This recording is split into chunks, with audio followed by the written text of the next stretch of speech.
Bismillahirrahmanirrahim. Assalamualaikum warahmatullahi wabarakatuh. Perkenalkan, nama saya Yuli Pratama Aldi dari Sistem Informasi. Saya akan menjelaskan presentasi yang berjudul Prospek Masa Depan Data Science yang dari mata kuliah Etika Profesi Teknologi Informasi R03.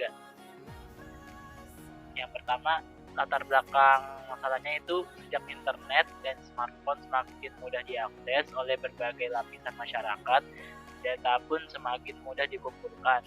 Saat ini data tersedia dalam jumlah melimpah dengan bentuk beragam, serta perlu kita olah dan pahami dalam waktu yang relatif singkat.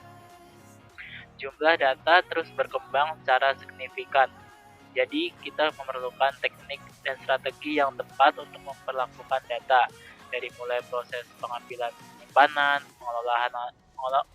pengolahan, analisis, dan visualisasi data. Saat ini, banyak orang yang berkata data is the new gold. Serupa dengan emas, data juga memiliki nilai yang sangat berharga dan memiliki banyak manfaat. Tapi, perlu diketahui mengolahnya secara khusus sebelum bisa merasakan seberapa besar nilainya. Lalu, apa sih yang disebut data science itu? Data science adalah salah satu disiplin ilmu yang secara khusus mempelajari soal data, terutama data kuantitatif atau data numerik. Data science adalah penggalian atau juga bisa disebut mengekstrak data agar dapat difilter serta didapatkan data yang benar untuk menghasilkan produk yang sebenar-benarnya.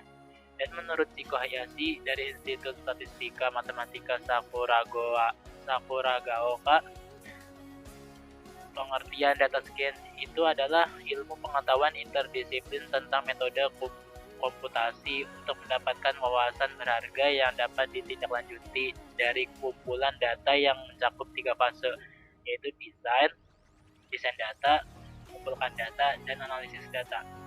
Sebagai ilmu interdisiplin, data science mempunyai definisi yang berbeda-beda dari akademisi maupun praktisi yang berkecimpung di dalamnya. Lalu, keunggulan dari data science.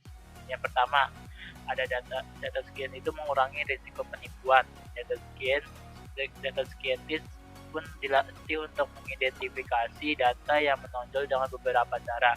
Mereka membuat statistik, jaringan, jalur, dan metodologi big data. Lalu yang kedua ada memprediksi kecurangan dan menggunakannya demi membuat peringatan yang dapat membantu memastikan tindakan cepat ketika data tersebut tidak bisa diakui. Yang ketiga, dapat menghasilkan produk yang relevan. Lalu, bantu perusahaan untuk mengembangkan produk baru agar bisa memenuhi kebutuhan pelanggan mereka. Dan yang terakhir, memprediksi tren di masa mendatang serta perilaku pelanggan. Selanjutnya, ada scope of work data scientist. Berikut merupakan tugas dan pekerjaan data scientist.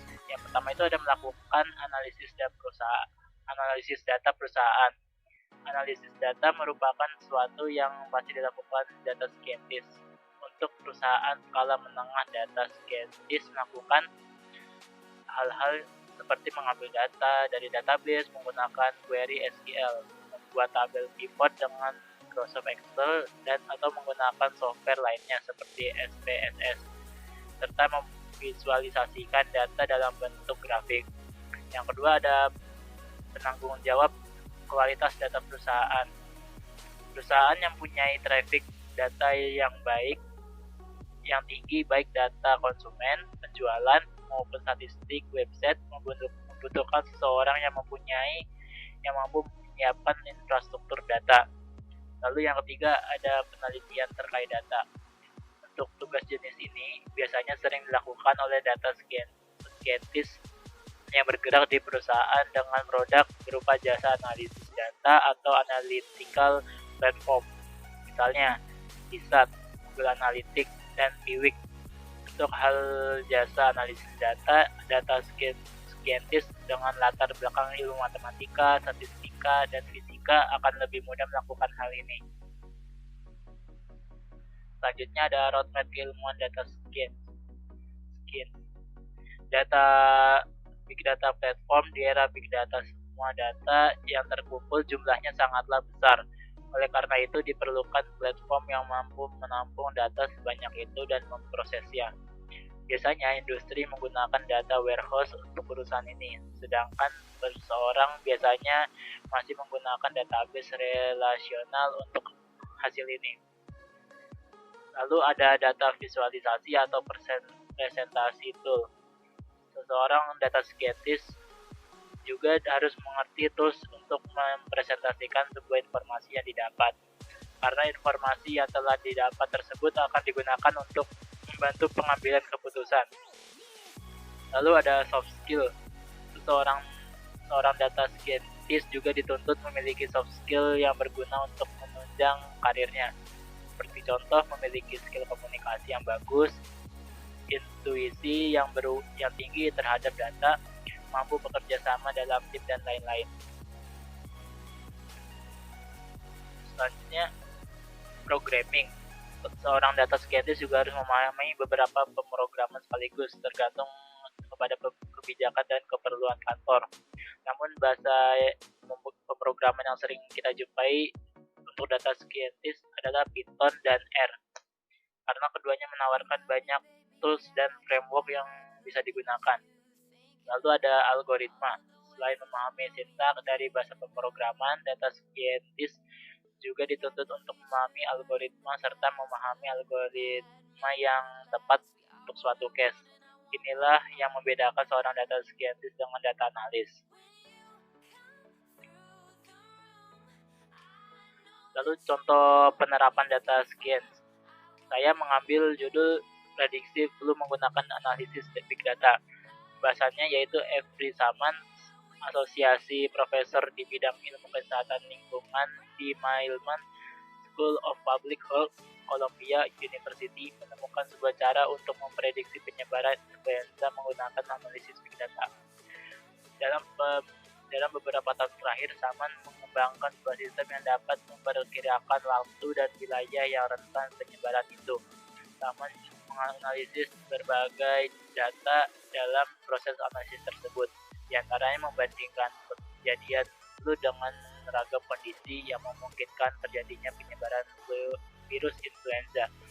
Contoh hasil penelitian sama diantaranya ada 60% peluang bahwa musim flu di sebuah area akan mencapai puncaknya dalam waktu 5 minggu.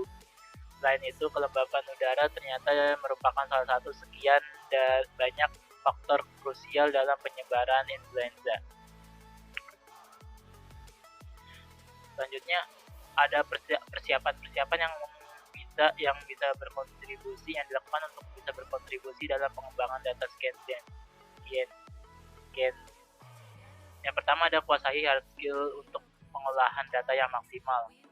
Salah satu yang dapat menunjang dalam berkarir di bidang data adalah memiliki kompetensi hard skill yang baik. Yang memiliki kemampuan hard skill seperti statistik dan matematika itu dapat menunjang performa visualisasi data, Python, R hingga SQL untuk memaksimalkan proses pengolahan data. Lalu harus mengembangkan soft skill untuk jadi praktisi data yang kompeten. Selain hard skill itu juga ada soft skill. Kemampuan yang harus dimiliki itu juga mendukung profesi di bidang data, ialah kemampuan soft skill. Etika dan keingintahuan, sikap komunikasi teliti dan kritis, serta kreatif merupakan kemampuan soft skill yang harus dimiliki agar sukses dalam merintis karir sebagai seorang praktisi data. Lalu apa aja sih persiapan yang dilakukan untuk berkontribusi itu? Yang selanjutnya ada yang terakhir ada kesimpulan yang digunakan dalam menyelesaikan permasalahan pengolahan data. Tidak ada model maupun algoritma ataupun rumus yang dipakai untuk menyelesaikan masalah tersebut. Sehingga untuk menyelesaikan analisa data tersebut, kita harus melakukan modifikasi algoritma atau modifikasi rumus yang ada. Karena algoritmanya dirubah, ataupun rumusnya dimodifikasi, maka pemrogramannya juga harus dirubah sehingga muncul kebutuhan data scientist untuk mengerti tentang pemrograman. Sekian presentasi dari saya. Mohon maaf bila ada kesalahan. Wassalamualaikum warahmatullahi wabarakatuh.